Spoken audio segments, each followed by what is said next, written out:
When journalism descends into the realm of hearsay and prejudice, it ceases to serve its purpose. Instead, it becomes a weapon, a tool yield to misinformed, manipulate, and divide. Such is the case with ZDF's Harry, the Lost Prince, a documentary that masquerades as an objective examination of Prince Harry's life, but fails spectacularly in its duty to present a balanced and truthful narrative. At its core, this production relies heavily on a discredited network of commentators and so-called royal experts who have built careers out of vilifying Harry and Meghan Markle. These are not impartial voices, but figures deeply entrenched in the toxic ecosystem of the British tabloid media, a system designed to perpetuate sensationalism at the expense of the truth. The result? A documentary, or maybe I should say a so-called documentary, that reinforces harmful stereotypes, promotes baseless conspiracies, and ultimately contributes to the disinformation crisis surrounding the Duke and Duchess of Sussex. And let me tell you, I think we have enough disinformation in this world. When we have news reporters, people masquerading themselves as journalists, documentaries wearing some kind of mask, pretending to tell the truth. We get things like when a certain fan base of a certain football team goes to a country, attack locals of that country, chant things that I cannot repeat about the elimination, the deletion of certain people. But then in newsrooms across the world, mind you, they reported the opposite. They report that the abuser was the innocent and the innocent was the abuser. That basically summarizes this so-called documentary. They enlist the abusers to tell the story.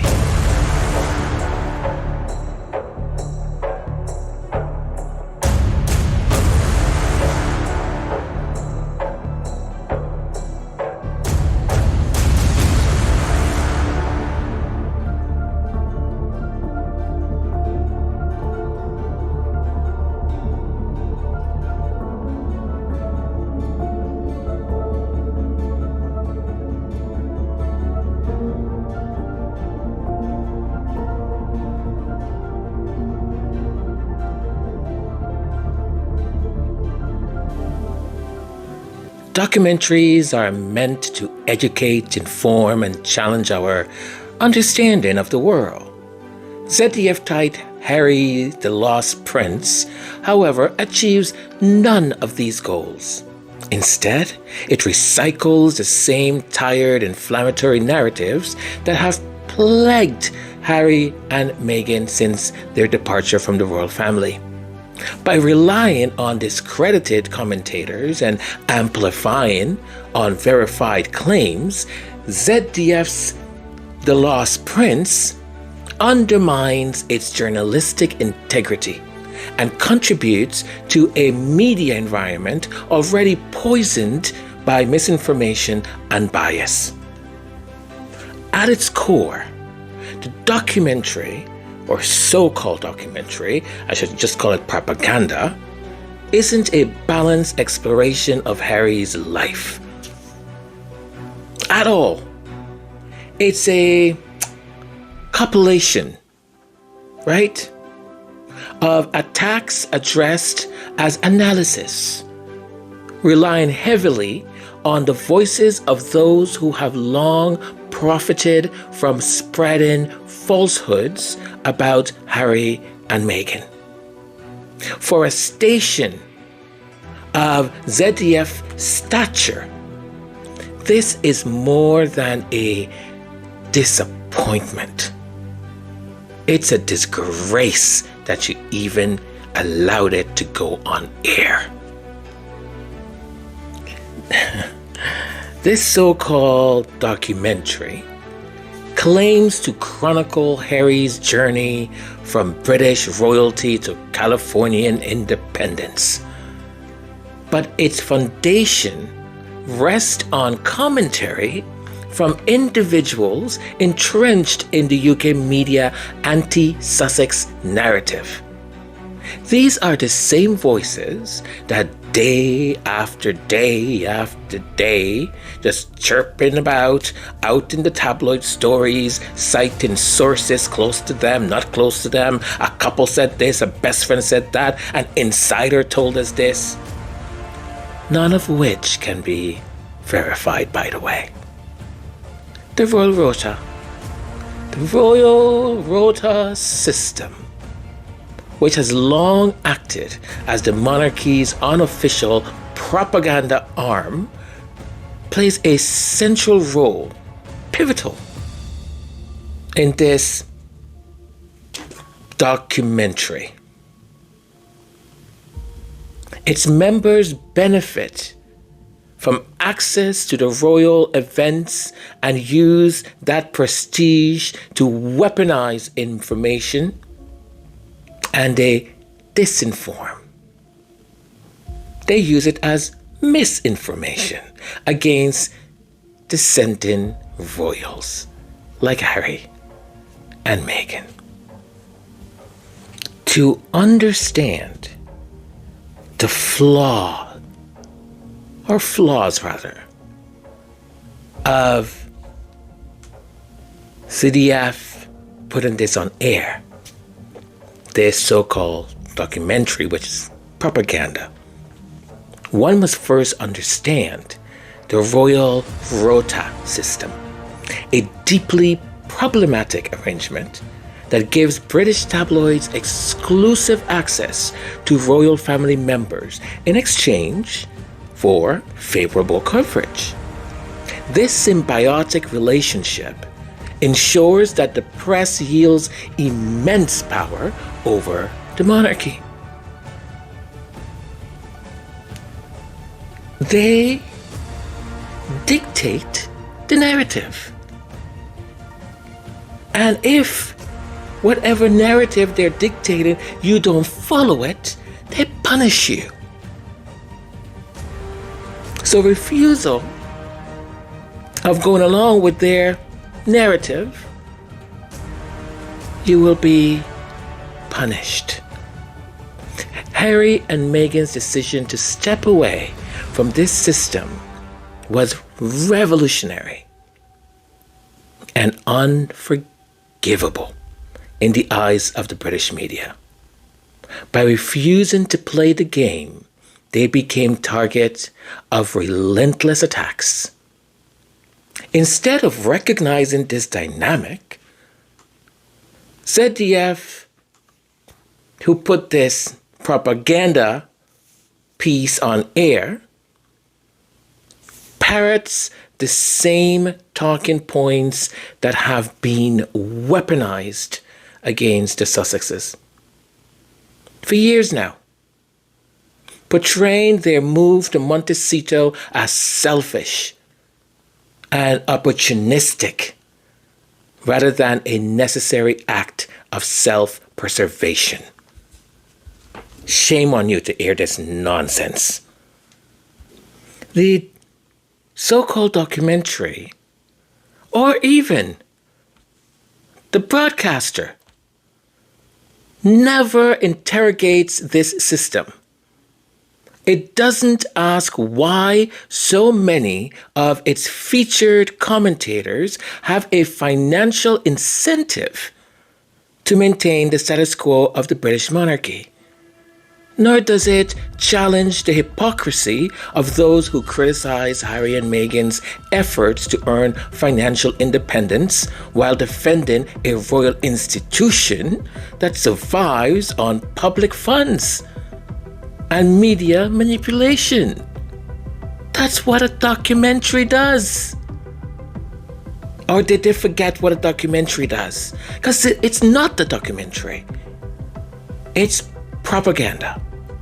This shameful piece that ZDF allowed to air and masquerade itself as a documentary repeatedly questions Harry and Meghan's financial independence, framing their Netflix and Spotify deals as evidence of greed.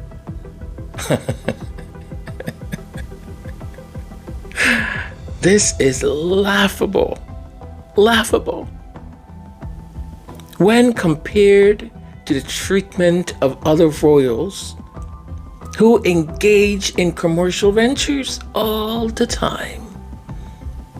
Since Charles profited from his Duchy of Cornwall estate for decades, and now the Duchy of Lancaster and the Duchy of Cornwall now is in the hands of Prince William. Billions of pounds. Both of them, by the way, profiting from charities that they say they support. They profess profound sadness and care. They profit from the money that they charge the NHS, the Army, the Navy, properties that they own where they're the landlords are not up to code. The inhabitants of those properties can't get them to fix the things that they need fixing in order to have a semi-comfortable environment to live in. Yet, this piece of propaganda that was allowed to air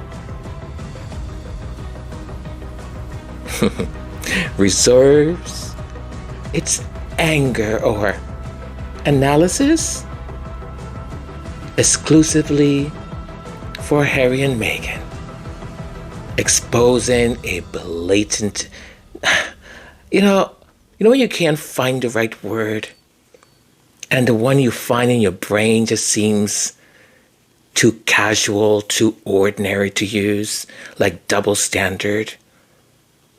Because this is not double standard. This is on purpose. Right? Because worse is this piece of propaganda downplays Harry and Meghan's philanthropic efforts. It glosses over it. It glosses over their achievements. Instead, it focuses on their alleged missteps. This imbalance is not accidental, my friends. It's not. It is part of a broader campaign to erase their contributions and paint them as outcast, undeserving of public support or sympathy. Shame on you, ZDF, for putting this piece of manure and broadcast it. Shame on you.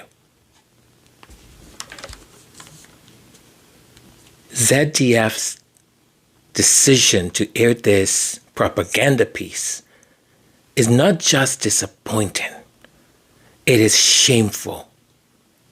As a public broadcaster, ZDF has a responsibility to uphold journalistic standards and provide balanced, factual reporting. By airing this nonsense, they have failed in that duty, instead amplifying the same toxic narrative that have plagued Harry and Meghan now for close to 8 years. Shame on you. Let me make this point very clear. This is not just about one documentary or so-called documentary or one couple.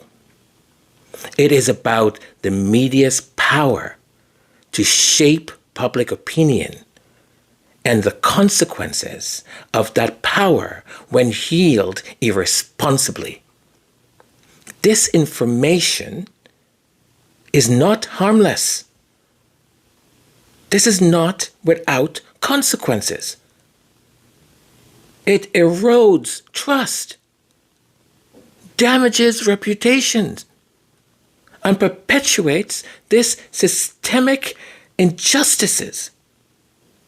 For ZDFs to contribute to this cycle is a betrayal of the very principles that should guide journalism. And if you say this wasn't a journalistic portrayal, then label it so. Don't call it a documentary. Call it propaganda.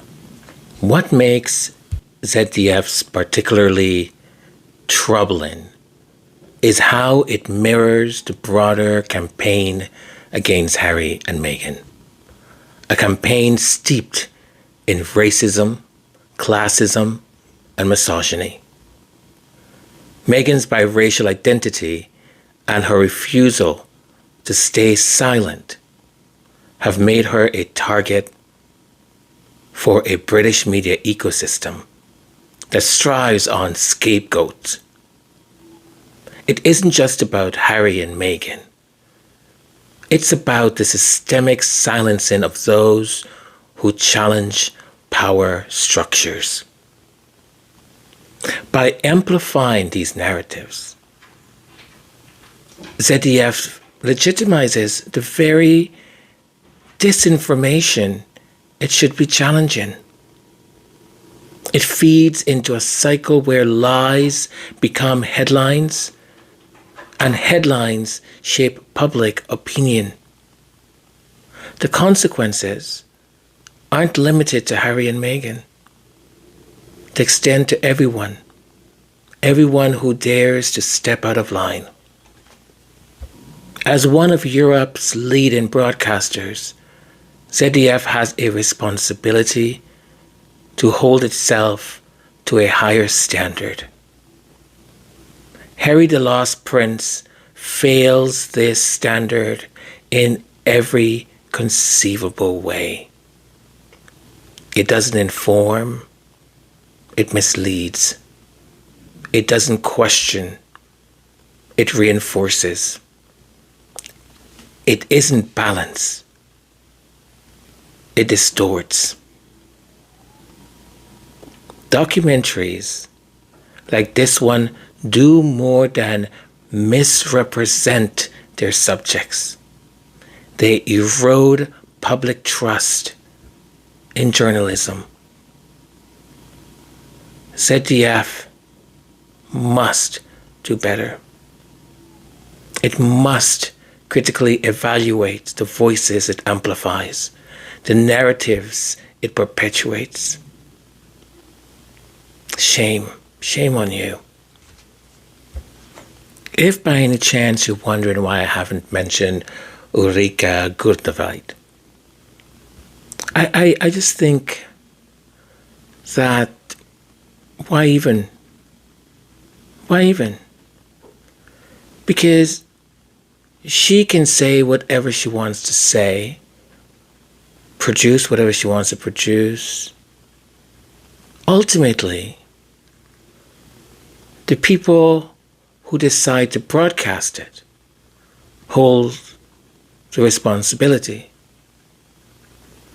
If I broadcast misinformation if I don't label things correctly, that's on me. That's on me. I'm allowing that to go to air. The same way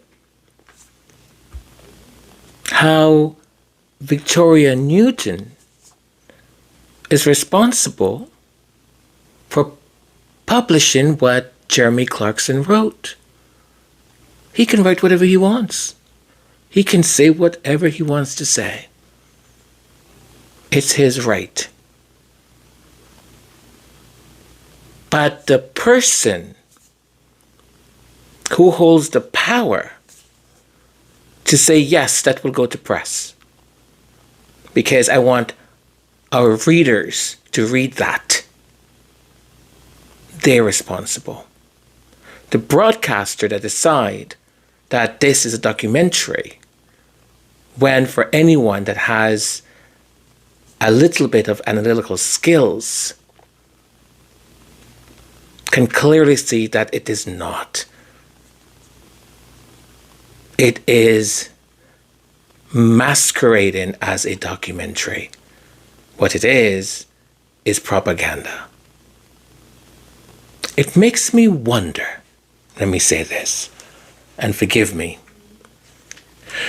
but it makes me wonder who got paid what, to say what and to do what. Because as far as I know, Germans in general were very welcoming to Prince Harry and Meghan Markle. If the Invictus Games was any way to measure, I mean, it was fantastic. Really, really great. So somewhere, somehow, and this is where that conspiracy part of me now kicks in, and I don't believe in conspiracy all that much and all of that. I read them, I make sure I'm informed a little bit. But this has got me thinking, who was paid what in order for this to go to air, or who owes whom a favor, in order to discredit any sort of goodwill that Prince Harry and Meghan have had from the German people? Because this is how can this pass itself as a documentary? How can a narrative of the people that you select to speak work within the same industry? They all have written and said some of the most vile things about Meghan and Harry. None of it, by the way, you can verify. And with the privilege and honor of time, has been proven that they've been wrong. I'm not even going to, I had a piece here that I was going to talk even about the things I said about the Invictus Games, but I'm not even going to bother. I'm not going to bother because I don't know why, but I feel hurt by this documentary. I feel hurt because the cynicism that it deploys by accepting the narrative of the British royal rota and the toxicity that exists in that environment, the poison that exists in that environment, the venom with which they are determined to eliminate the Sussexes. It baffles me that a German state television would put this pack of manure to air and call it a documentary. Shame on you. Shame on you. Shame. Shame. Shame. Shame. Shame. Shame. Shame. Shame. Shame. Shame. Shame. Shame. Shame. The ultimate failing of Harry the Lost Prince is its lack of curiosity. Honestly, it does not explore why Harry felt compelled to leave a family that, by his own account, failed to protect his wife from relentless abuse. It ignores the fact that Meghan faced threats so severe that people are in prison for plotting against her and baby Archie.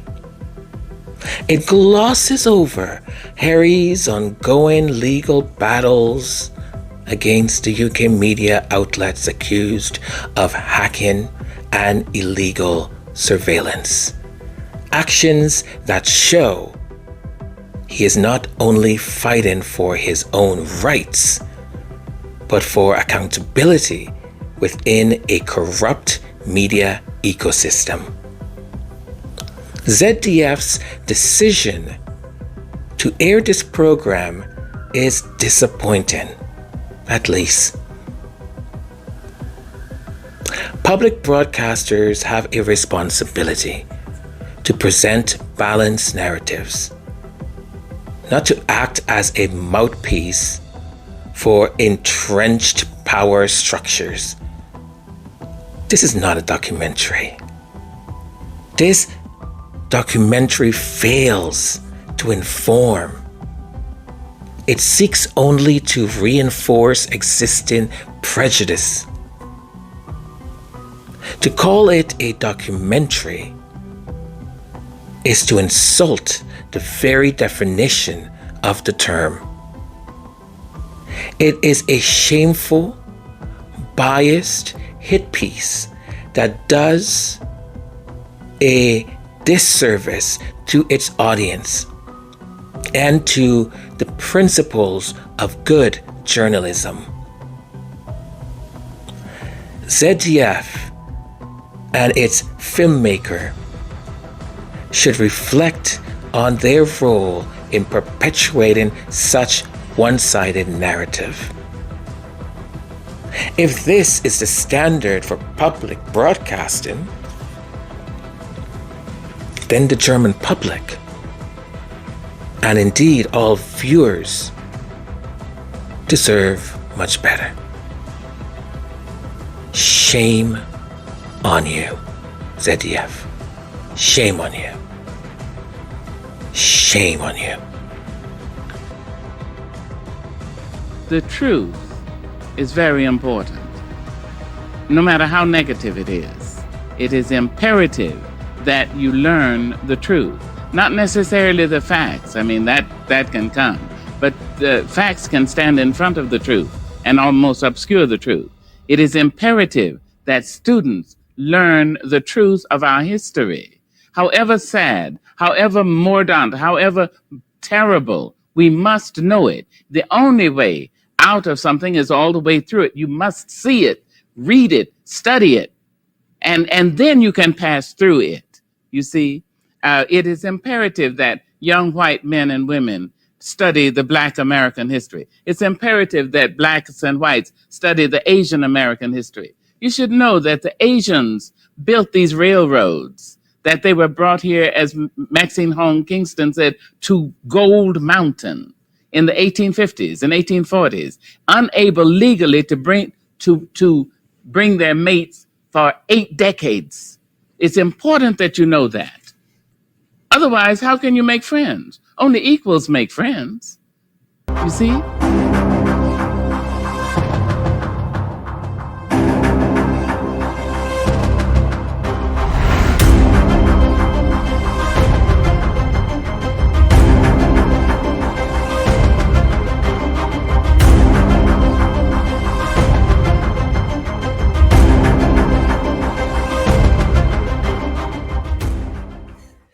Well, hello everyone.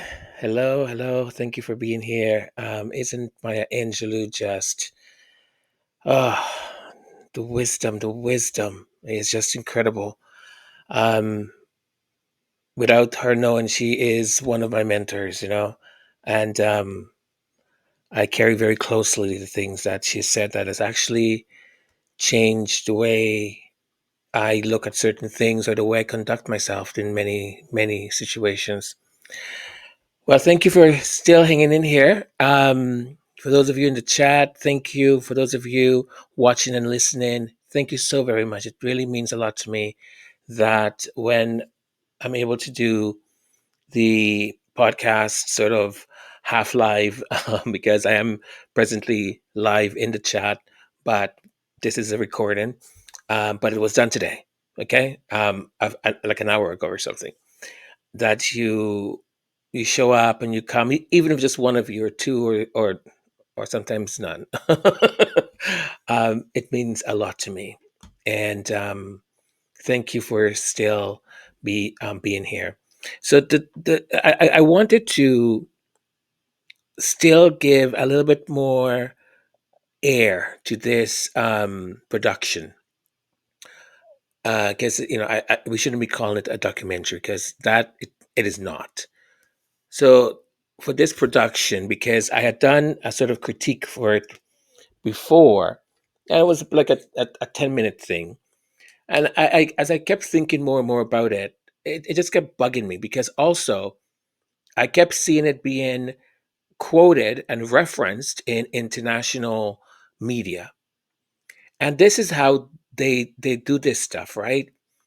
It's they plant their seed of poison, right, in one place, then it grows to, it's now being discussed on one of these silly shows, which are not silly, and then from there it goes into print media. From print media it goes into social media, and from social media it starts to spread, and then all of a sudden everyone thinks, because a modern day couple is not taking each other to work, that they're separating or there's a divorce.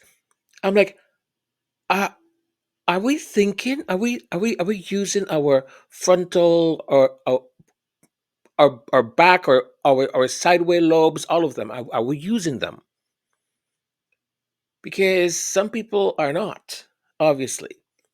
So I hope with this extended sort of critique of the production that I'm able to sort of drive home the point a little bit more, and I hope you folks are happy with it too. To sort of wrap it up here, some of the main themes that they kind of concentrated on, right? It's all old, nothing new, but they concentrated on this idea that the finances were framed as opportunistic, right? So that's how they kind of framed the whole Meghan and Harry finances, and their whole thing that in 5 years Meghan and Harry are going to be penniless, and they're going to have to come running back to the king. No, no, no, no. Baby Jesus is not going to allow that, okay? No, no, no. Mm-mm. No, no, nene. The other thing that they sort of focused on is this idea that what happened to Meghan and what was in the press and all that wasn't racism. It was just culturally different things. So all the stuff that they said and did and all of that, no, no, that's not racist at all. At all. It's not racism. It's just an observation. I thought it was quite funny. I thought that this joke had been done so many times. I did not even know that she was black, she. I did not know, so I honestly thought that it was just a little bit of sense of humor to have a chimpanzee. You idiot. So they want to sort of, say it wasn't a big deal. No one really cared. The other thing is minimizing the whole philanthropy that Megan has done, and the work she's done as a humanitarian before meeting Prince Harry. They want to say no, that didn't really happen. It's mind boggling because you can pull up pictures, you can pull up videos, and say, well, did this not happen? And they'll be like, yeah, but she was sent there for, and they'll invent these excuses in order to justify their hatred. Man, gosh, I wouldn't want to complicate my life any more, any less. I wouldn't be going around creating more complication. Oh yeah, yeah. The other thing is, they don't think that the Sussex's authenticity is real. It's all a show. It's all put on, and of course, Megan is the one who's profiting from all of this.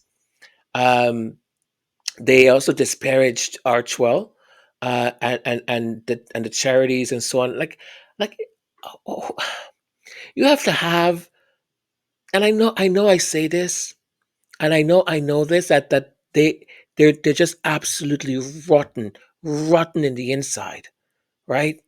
There is no soul there, because if you have a soul, you would not be saying those words or saying those things, because Archwell does extraordinary work, and the impact is immediate. Now we can make some comparison with the gestures of the palace, and I don't know how much impact cutting a ribbon did, but you know, instead of them trying to create this sort of nonsense manure communication, and to tarnish Prince Harry and Meghan's reputation and character to the German people, why is there not more reporting and inquest or inquiry on the duchies and how the king and his heir are robbing the English people right in front of their faces? Why doesn't that get more press? Why aren't they talking about that? Of course not. Of course not. All these freaking wannabes. The other thing that they did is, uh, misrepresentation of Harry's role. Harry is sort of depicted as this lost prince who has given up any meaningful role within the monarchy for a life of perceived um, irrelevance. You know, oh, if he was here, he would be meeting the Emir of Qatar, and he would have been center stage at the banquet, and of course, Princess of Wales, Catherine Negronski, Kamansky, Levingston, Harrison, something else would have been sat next to him, and they would have had the most quaint conversation when Harry was here. Him and Catherine was so close, so close. I'll dare to say that there was no air could pass between them when they embraced. It was one of those embraces that you can you can take it to to to one of those books that women read.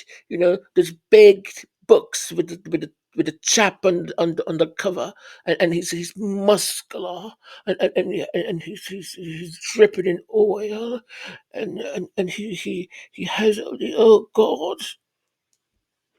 Yeah, yeah. No, thank you. Pass. So the whole thing in discrediting him and making him again, this whole narrative that he's just a fool, he doesn't know what he's doing, he has no agency. They again portray Meghan as difficult, right? Because they can't get enough of labeling the black biracial woman as difficult. Let's continue to do it. Let's do it also to the German people. Yeah, great. Um, they also undermine, all the hints there, undermining their relationship. Um, they kind of frame Harry's love for his wife as obsession. He's so devoted to her. It's at this point it's obsession because he's so afraid to lose her. So afraid. So he's fighting to keep her, no matter what all of her demands, because she's just this witch demanding things. These oh gosh, these people. Um, Criticism of their media ventures, right? So the whole thing with Netflix and Spotify, and of course, because that person in at Spotify said what he said. This grunted, small, anyways, personality of a person. Because a confident man and a confident person, a confident CEO doesn't need to say things like what he did, right? So we know what category to box him into, allegedly. So they did that, and of course, they focus on material wealth that Megan is obsessed over it, and her luxury this and luxury that, and she wants to be seen as affluent and one of the people at the top of the chain. Um, they also have this narrative where they mock the activism that Megan and Harry has, which is so bizarre because they basically in one section say that Megan and Harry have no money and they had to take money out of their charity, and they can't compare with the hundreds of millions of dollars that A-listers have. And then on the next segment, they say, "Oh, well, Meghan and Harry are part of the elite. They live in a mansion that costs $18 million, and they this and that, and they pretend that they are humanitarians. Uh, you know, Los Angeles has one of the most high homeless. There is Skid Road. What is Meghan and Harry doing about Skid Road? They're such hypocrites. They say they want to take care of people, but they obviously and topics that they try to bring into the picture focus on public and media perception, that they're obsessed with that criticism of security concerns, blame of the family division on Meghan and Harry, um, contrast between William, Kate, and Meghan and Harry. They did that too. Of course, you know which ones are the bad ones, which ones are good ones. Rewriting of history, basically, mocking of their activism, and focus on their material wealth and blah, blah, blah. Anyways, let's consider that wrapped up and finished, and we'll continue anytime we see this anywhere. Just bring them with facts. All right, let's hit it. Let's go to this commentary that I got, and I will respond to it. At Mary Partridge 514. This just shows me how dreadfully upset Meghan is about what they say about her. But she must understand that she started all of this by going on Oprah and defaming a family that gave her so much. And then the documentary further defaming the RF. And all you guys are doing is just parroting everything that is said. That tells us that Meghan and Harry are dreadfully upset and unhappy to be bothered with all of this. Catherine and William are more popular than ever because they have remained silent. So sad. You see, two wrongs don't make it right. God calls us to forgive our enemies and treat them as friends and pray for them. I really think if Harry and Meghan were truly happy and successful, they would not be bothered what Kate and Wills are doing. You guys are just copycats, nothing original and definitely not that bright. You can't keep blaming the media in UK. As the person who went to UK and did interviews was Meghan's sister Samantha, she did much to damage Meghan. And the next worst show was actually South Park, compiled and presented by Americans. And then we had The Hollywood Reporter, talking about Meghan bullying staff in America.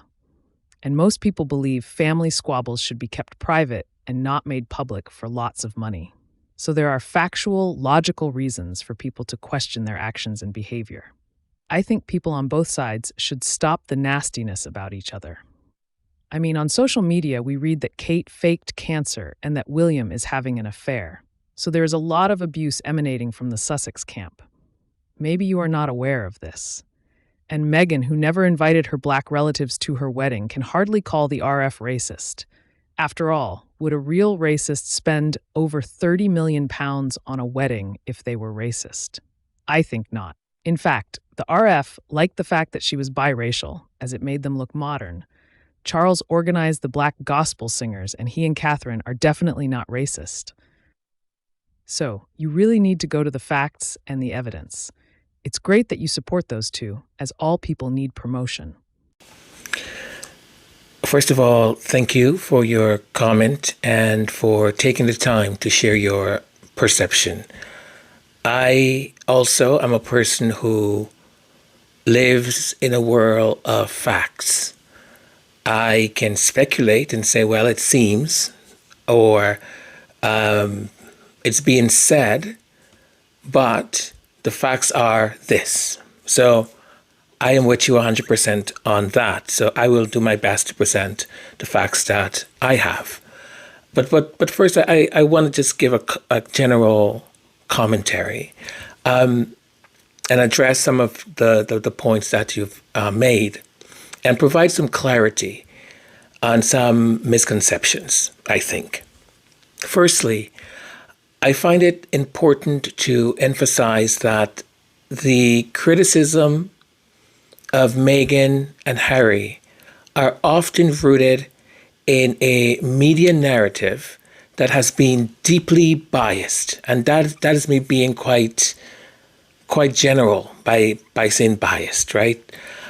It's not about being upset or unhappy, but rather about defending themselves against relentless and false accusations.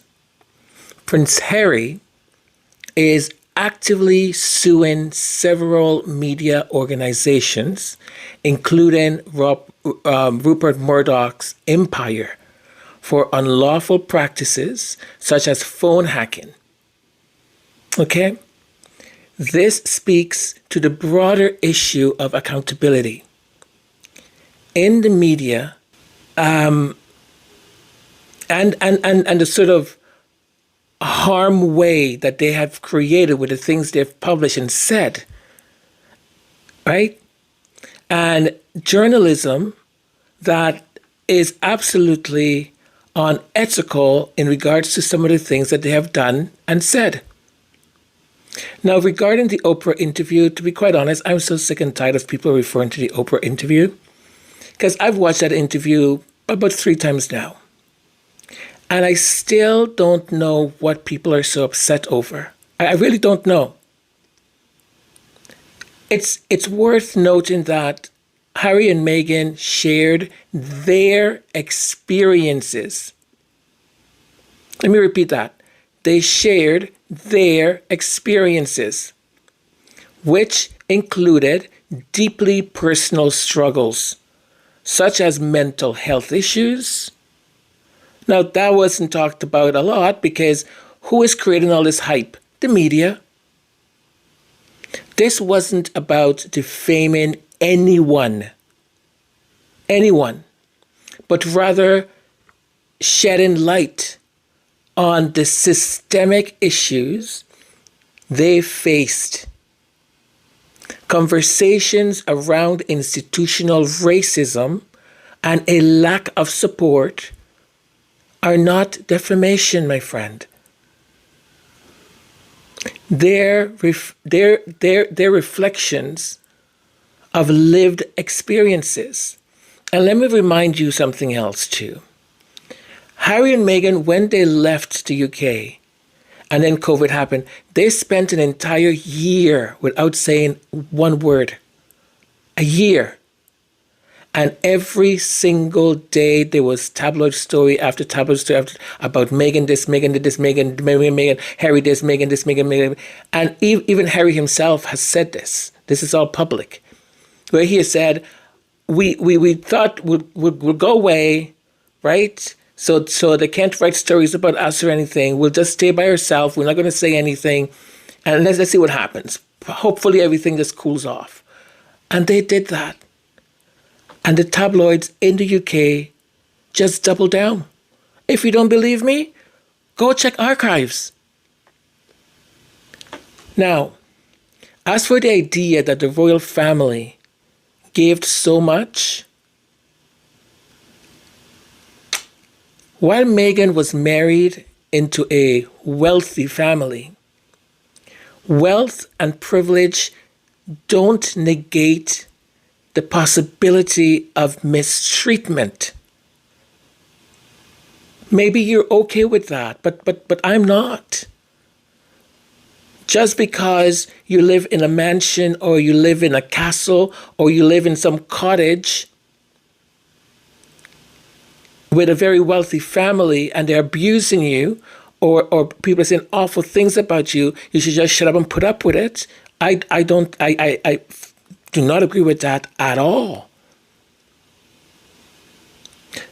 Being part of the monarchy doesn't erase the challenges of navigating institutional racism, press intrusion, and family dynamics.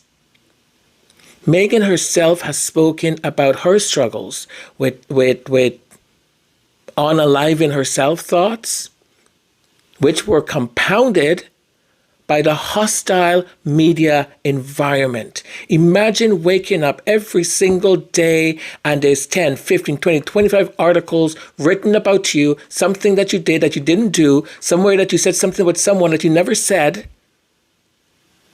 And if you don't believe me, I can show you proof. 34 articles in one day. And 99% of them negative. Now, about the UK media, the claim that Meghan and Harry issues lie solemnly with American media ignores the role of the royal rota, a press system unique to the UK.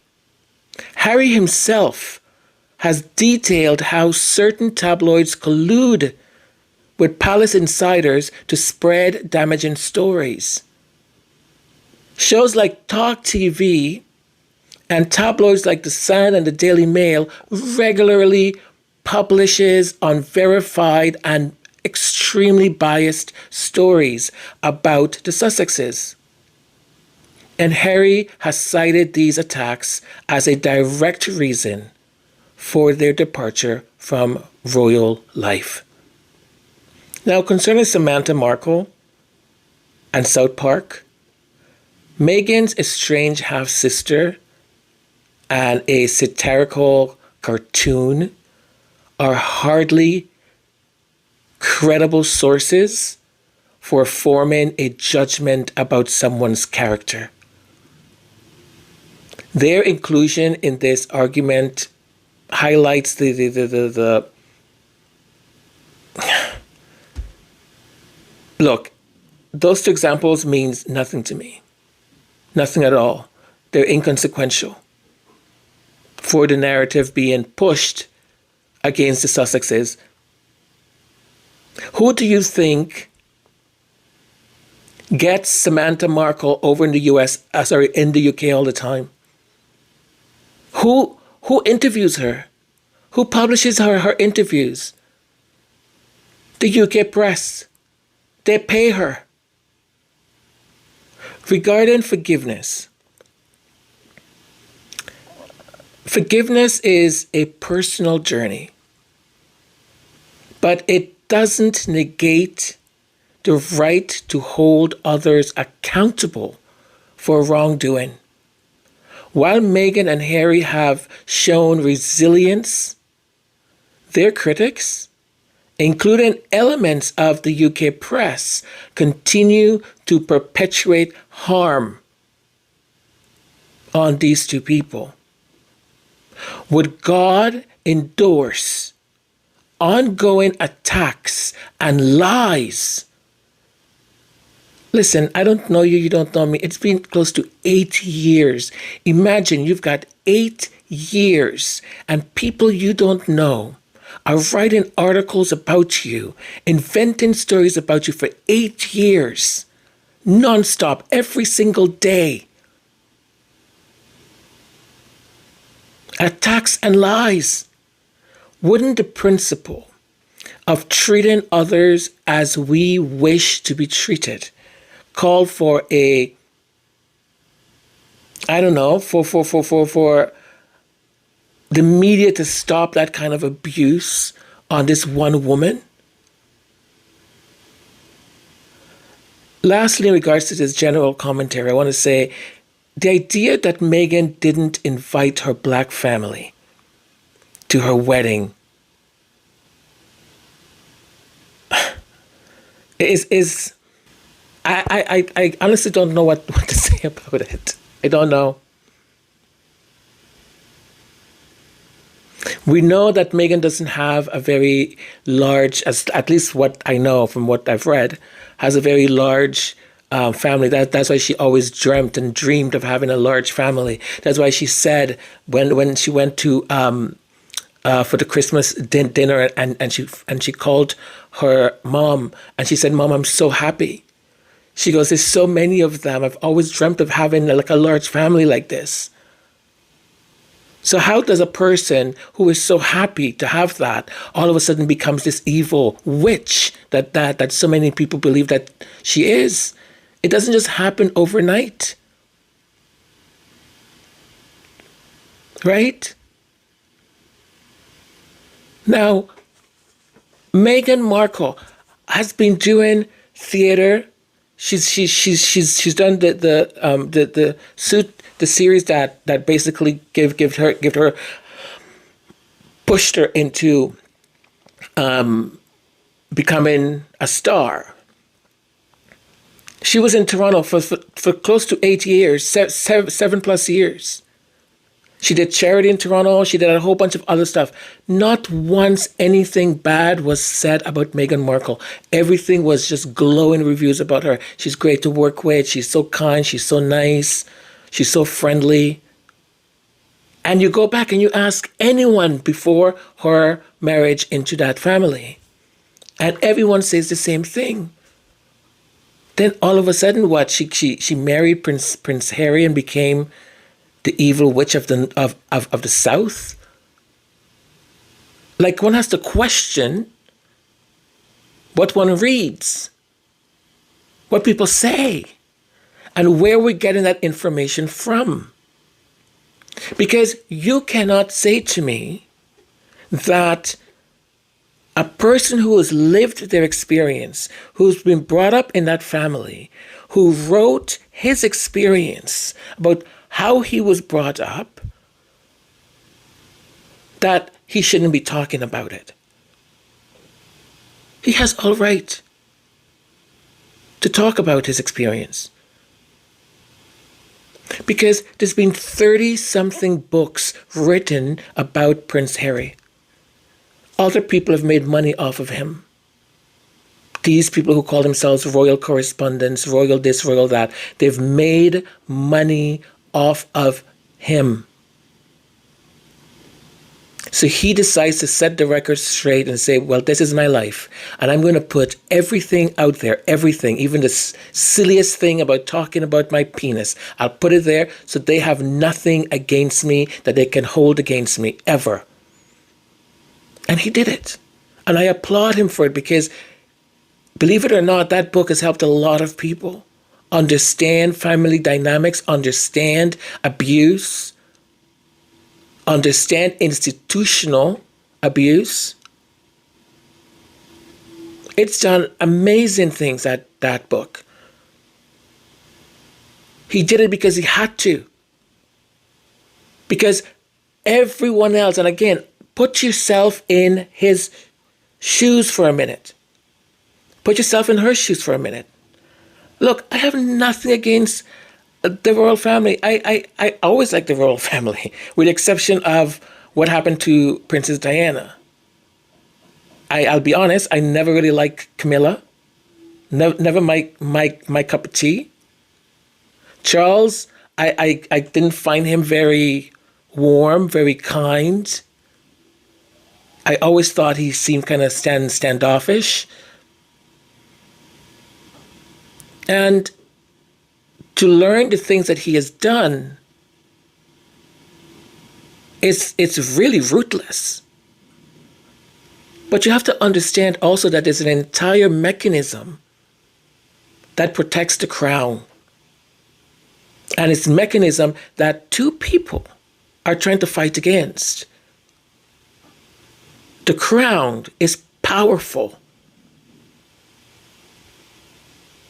And what they didn't just leave for money or come on. Let's be honest. Let's be sincere. Now, I'm just going to pull up a couple of things so I can show you and we can discuss it. And the first thing I want to bring up here is about that wedding. Number one, Meghan has said that she never really wanted a big wedding.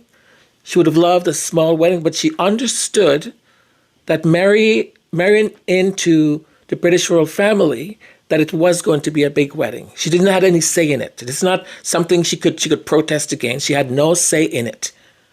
It's just the way it is. Yes, it cost £32 million. Do you want to make a guess how much money that wedding made for the UK? So the UK invested £32 million. Do you know how much they got back for that wedding? Over £1 billion. Over £1 billion. And it's not me saying this. I'm not inventing numbers. There's proof. And some estimates have said actually it's a lot more than that. Because remember, this is the first time a prince of the realm is marrying a black biracial woman. This is a big deal around the world, as you very well knows. The Commonwealth, most people in the Commonwealth look similar to Meghan. My family looks similar to Meghan. So for us, it was a big deal. So I find it really surprising when people attack her the way they have, relentlessly. If you go back and watch that Oprah interview, she said nothing bad about Her late Majesty, nothing bad about it. She only talked about the institution. She didn't even talk about the other members of the royal family, with the exception of Kate and William a little bit. But she spoke particularly about that whole incident where Kate allowed people to believe that Meghan made her cry. Then we find out that that's not how it went down. And there's proof, right? Those are the facts. Okay, so I'm going to start to wrap this up. I do hope that you've watched this and at least it's made you think a little bit in regards to your opinions and in regards to the way you see this situation. I mean, when you deal with people and you deal with human beings, things do get complex. And you and I, we are only seeing portions of what is really happening. And from those portions, we are making decisions, right, as to what we're going to believe. I make my decisions as to what I'm going to believe based not only from one source. I look at different sources. And then I ask myself the question, what is more plausible? What is more plausible that is happening? Right? And that question as to what is more plausible is based on my lived experience as a person of color, as a minority of different cultural identities. If we want to simplify it, just say mixed race, right? I've navigated been in different spaces, different races, different attitudes, And the thought or the idea that there isn't racism within a family, oh, then I've got a surprise for you. Because a father-in-law can still walk you down the aisle and smile, and then behind closed door, call you the N-word. Or a mother-in-law. Or a sister-in-law or someone else. Just because a family is showing a certain attitude in the public, it doesn't mean that they act the same way behind closed doors. And I'm sure you know that, right? Human beings have the capacity. I mean, it's the same thing. You can have a manager at work who in front of others in a meeting, he treats you or she treats you, oh, so great. But when you have your one-on-one with this manager, they're condescending. They tell you you're not blah, blah, blah, this is that. Your work is awful. But everyone else thinks that, oh, they're wonderful. So, right? So racism has a way, and the way people treat you also has a way to manifest itself different places in different ways. It doesn't mean someone in public may not say that they're kind to you, but then behind closed, that's how abuse happens. The abuser doesn't start punching you in public. Abuse happens behind closed doors. So when the abuser and the abusee are in public, oh, the abuser is totally nice and friendly and calm and collected. Human beings. Right? And in regards to abuse happening from a Sussex camp or from whichever, listen, I only came to this space when I started to see the amount of abuse that Meghan Markle was receiving. Day in, day out. Like, it was relentless. And for people to not see that tells me a lot about our society, because every person of color, every person who is black, I don't want to say everyone who is a minority, but everyone who understands how insidious those kind of attacks and racism are, microaggression and all of that, we saw it clear as day. And I felt awful for her. So I kept looking for community, because I kept looking for someone, other people. Am I the only one who's noticing this? And look, the Sussex Squad, as it's called, it's independent people. No one is a leader here. No one rules over anyone. Everyone does their own thing. If someone decides to go and say certain things over there, that's none of my business. That is their business. I know by the rules that I abide by. I am respectful to people. I may make fun of things, but I'm very respectful. I also made a very critical questioning about Kate's diagnosis. And the reason why I did that was because my mother, my uncle, two of my best friends. So I know what cancer does. I know what it does. And I had questions. And I'll tell you, I'll be honest, those questions have not, as to this date, it hasn't been answered. Because you and I say cancer, but ever so often you hear, oh no, she didn't really have cancer. She had precancerous cells. Oh no, we were just preventing that the cells grew. I don't know what she had. All I know is that she went through chemo. And she's better, and I'm happy for that. Because she has 3 kids.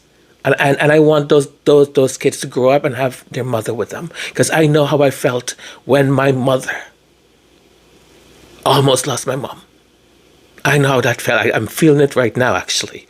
And it's an awful feeling. Right? So I get that. But let me say this to you. For every one channel that exists that is pro the Sussexes or is trying to make a difference, there are 50 that are against and 50 that are hateful. And when I say hateful, they are hateful. They take Meghan's picture, they alter it, they make her look like a witch, and then they write all these, oh, look at her. They call her all kinds of names. And I mean, it's brutal. And they laugh. When she had her miscarriage, you would think something as intimate as that. People would respect that. She had a miscarriage, she lost a baby. An angel. And there was no empathy, zero compassion. When people on the internet was going, where is Kate? That was out of concern. It wasn't out of mockery. Where is Kate became because things just happened and all of a sudden Kate disappeared. And now over on this side, we are critical because we know what the royal family is capable of.